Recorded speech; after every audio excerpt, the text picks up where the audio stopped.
यो मैले यो फर्मको सन्तुलन भन्ने लेसनलाई तिमीहरूलाई एकै व्हाइट बोर्डमा एकैचोटि सबै क्लियर गर्नको लागि कन्फ्युजन नहोस् त्यसको लागि मैले एउटै सबै टपिकहरू एकैचोटिमा यो देखाएको छु है। अब फर्स्टमा के थियो हाम्रो फर्मको सन्तुलन। अब फर्मको सन्तुलन भनेपछि पर्फेक्ट कम्पिटिसनमा पनि त्यही टपिक छ अनि मोनोपोलीमा पनि सेम टपिक नै हुन्छ है। अब नर्मल फर्मको सन्तुलन भनेको छ भने दुई मेथड छन्, एउटा टीआरटीसी मेथड अनि एमआरएमसी मेथड। तो टीआरटीसी मेथड पर्फेक्ट कम्पिटिसनमा पनि त्यही कुरा हुन्छ अनि मोनोपोलीमा पनि सेम कुरा छ है। यो डिटेलमा अस्ति भनिसकेका छु भिडियोमा।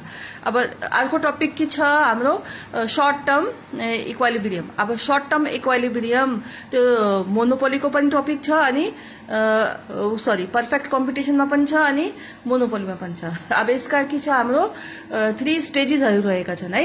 अल्पकालीन सन्तुलनका पर्फेक्ट कम्पिटिसन होस् अथवा मोनोपोली होस्, यसको के छ 3वटा स्टेजहरू रहेको छ। के स्टेज छ? असामान्य नाफा, सामान्य नाफा र घाटा। सेम त्यस्तै मोनोपोलीमा पनि असामान्य नाफा र घाटा। अब जब एआरएमसी बराबर छ भने सामान्य नाफा, रेभेन्यू बढी छ, कस्ट कम छ भने असामान्य नाफा, अनि लागत बढी छ, आय कम छ भनेपछि घाटा भयो है। सेम त्यस्तै अब यो एकाधिकार र मोनोपोलीको सेम टपिकहरू छन्। अर्को टपिक के छ दीर्घकालीन सन्तुलन, लङ टर्म इक्वालिब्रियम। अब लङ टर्म इक्वालिब्रियम को थोड़ा फरक के छ भने सर्ट टर्ममा त दुईमा 3-3वटा स्टेज छ, तर लङ टर्ममा के छ भने पर्फेक्ट कम्पिटिसनमा एउटै मात्र स्टेज रहेको छ, के छ नर्मल प्रॉफिट। अनि मोनोपोलीमा 2वटा स्टेज रहेका छन्, नर्मल प्रॉफिट अनि एबनर्मल प्रॉफिट।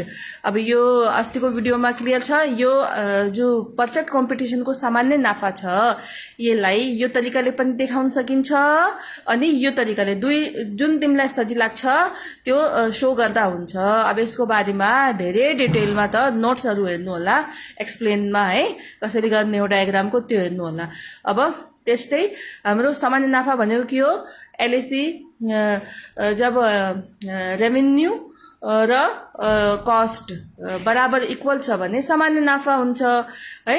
अनि त्यस्तै असामान्य नाफा भनेपछि रेभेन्यू बढी छ, कस्ट कम छ भने असामान्य नाफा हो। यसको सिंगल भिडियो बनाएको छ, त्यसमा हेर्नु होला। अनि त्यस्तो नेक्स्ट टपिक छ उद्योगको सन्तुलन। अब उद्योग भनेको के हो? उद्योग भनेको फर्महरूको समूह हो। अब पर्फेक्ट कम्पिटिसनमा उद्योगको सन्तुलनको लागि के हुन्छ? बजार माग र पूर्ति द्वारा निर्धारित हुन्छ। बजार माग र पूर्ति बराबर भएमा के हुन्छ? हाम्रो सन्तुलन कायम हुन्छ। अब यसको टेबल पनि रहेको छ, त्यो सिंगल भिडियो भएको बेलाको त्यो टेबल अनि डायग्राम हेर्नु होला। मैले अहिले त खाली डायग्राम मात्र बनाएको छु है। अब डीडी भनेको डिमान्ड कर्व, एसएस भनेको पूर्ति वक्र। डीडी कर्व डाउनवर्ड स्लोप भएको छ किनभने मूल्य बढेपछि डिमान्ड घट्छ, सप्लाई कर्व माथिबाट गएको छ किनभने मूल्य बढेपछि सप्लाई पनि बढ्छ। यो डिमान्ड कर्व र सप्लाई कर्वले यी बिन्दुमा काटेको छ है। सन्तुलन कायम भयो। यो तरिकाले यो के भयो हाम्रो यो पुरा च्याप्टरलाई मैले तिमीलाई के गरे एउटै लेसन एउटै उसमा भिडियोमा बनाइदिएको छु। यो कन्फ्युजन नगर्नु होला। अब यसमा प्र्याक्टिस गर्नु, यसको यो डायग्रामहरूको प्र्याक्टिस गरे भने एकदम इजी छ। तिमीहरूले याद गर्नुपर्ने के हो? एआरएमआर एसीएमसी को शेप कस्तो हुन्छ भने त्यो याद भएपछि एकदम इजी छ। ल, थ्याङ्क यू।